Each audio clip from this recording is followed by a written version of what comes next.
Welcome back to new vlog. કેમ છો બધાય? મજામાં છો? હું પણ મજામાં છું. આઈ હોપ તમે પણ મજામાં છો.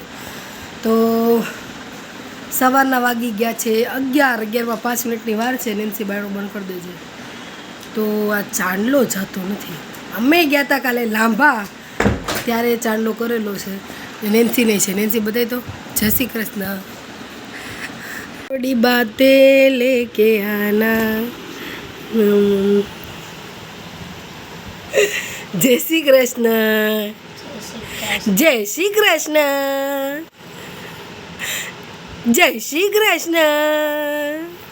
કેતા જય શ્રી કૃષ્ણ.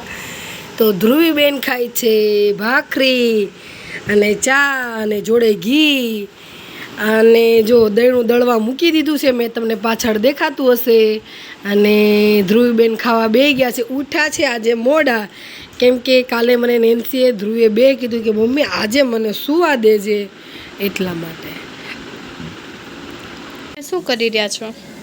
તો હા, આજે મંચુરિયન બનાવી રહી છું. જો સરસ મજાની ગોળીઓ. સોરી, કેમ કે બહુ મોડું થઈ ગયું હતું, એટલા માટે મેં કાંઈ રેસીપી બતાવી નથી. ઘણા સમય થઈ ગયા મેં મંચુરિયન ઘરે બનાવ્યું નથી.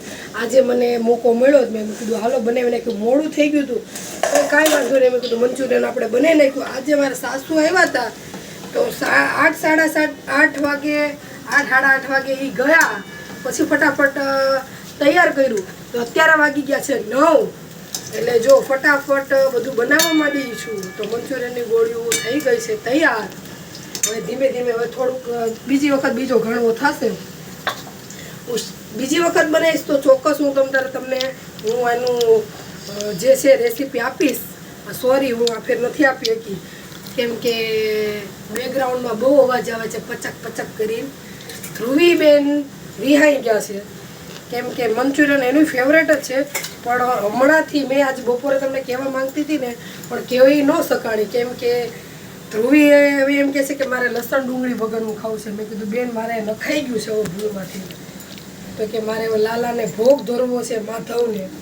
એટલે મમ્મી પ્લીઝ તું કંઈક કર. હવે જોઈ છે નકર તો માધવ આટું ભાખરી બનાવવાની છું. અને ચેતને કહી દીધું છે કે હું મંચુરિયન ખાવાનું નથી, એટલે મારી આટલું ચા ભાખરી બનાવજે. એટલે બેયનું એડજસ્ટ થઈ ગયું અને અમારી છોકરીનું એડજસ્ટ થઈ ગયું. એટલે ફટાફટ બનાવું છું મંચુરિયન. અને જવાનું છે મારા સસરાના ઘરે, બા દાદાના ઘરે જવાનું છે. તમને એમ થયું હશે કે વ્લોગમાં કેમ નહોતા, પણ હું કહેતા ભૂલી ગઈ હતી. બા દાદા ગયા હતા દેશમાં, એમનું થોડું ઘણું કામ હતું એટલા માટે. હવે આવી ગયા છે એટલે આપણે જશું બા દાદા પાસે આટો મારવા. અને ત્યાં જોઉં છું વ્લોગ ઉતારું કે નહીં, નકર તો ઉતારીશ તો ખરી. અને હા, મેં આજે એક નાનું એવું રીલ ઉતારી છે ધ્રુવીની. મને આમ એવું હતું જ નહીં કે આવું સરસ ઉતરશે. એવું સરસ મજાનું ઉતર્યું છે. એટલે બધા પ્લીઝ લાઈક શેર સબસ્ક્રાઈબ કરજો, સબસ્ક્રાઈબ કરી નાખજો. અને કેવું લાગ્યું છે, જો તમને બધાને એવું ગમતું હોય તો એવા 2-3 પણ હું રીલ્સ ઉતારીશ. એટલે પ્લીઝ લાઈક શેર સબસ્ક્રાઈબ કરજો. એટલે શું, તમે લાઈક શેર સબસ્ક્રાઈબ કરો, સારી સારી કોમેન્ટ કરો, સારું સારું અમને કહો, તો અમને બીજી વખત આવું કરવાનું, એવી રીલ્સ ઉતારવાનું મન થાય. એટલા માટે. અને હું થોડોક સપોર્ટિંગ કરું, એટલે લાઈક શેર સબસ્ક્રાઈબ કરજો. ધ્રુવીબેન નથી, નકર તો અહીંયા મારી પાસે જ ઊભી હોય. એટલા માટે ધ્રુવીબેન એની બેનપણી આરે ઉપર ઘડીક રમે છે. અત્યારે વાગી ગયા છે 9, એટલે ઉતાવળ છે એટલે મૂકું છું, કેમ કે જવાનું છે દાદાને ઘરે. તો આપણે ત્યાં મળી. પાણી કૂદીને આવ્યો ડાયરેક્ટ જોઈને દિશાની છે પંજા. આ તો ત્યાં જા, આ તો જા. પ્રિયા ભાભી કોરોનામાં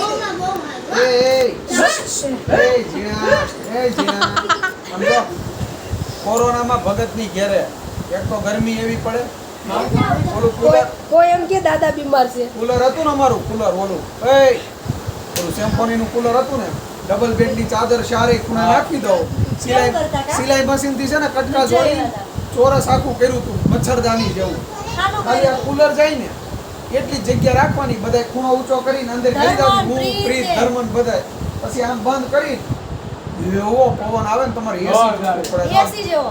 10 મિનિટમાં તમારું પ્રિયા ભાભી કઈ દે ફૂગો થાય. આ ધર્મનો હતો, આપણે તૈયાર હતા. ફૂગો થાય. મજા આવતી હવે પછી કેમ કે મારે તો નાખે બહુ ગરમી થતી હતો ધર્મ આવવાનો હતો ને તે સમજો ચારે બાજુ દબાઈ ગયો ને બેડમાં ઠંડી પણ અને આ કરો ને એટલે અવાજ ભરાય ને એટલે ફૂગો થાય કાયદેસર અને ગરમ હવા ક્યાંયથી આવે નહીં ગરમ હવા તો આવવાની નહીં ઈ કુલર ની અંદર ઠંડુ ઠંડુ ફૂગો થઈ જાય હો લાલાભાઈ ઈ નહીં આપણે એ નીચે રહેતા તો બે માણા હાડી ઓઢતા આવી સાદર પેઢી છે બહારની હાડી ઓઢે અહીંયા તગારું રાખી અહીંયા તગારું રાખી પછી આમાં આમ જવા દી આ કોઈ દી પાછી આમાં જવા દી આમ દાદા જોઈ ને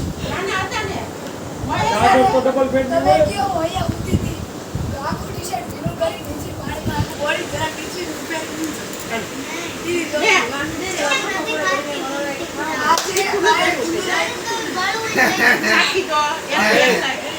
પૈસા આપી દેજો કેમ છે પ્રિયા બહાર જવાનું નામ નથી લેતી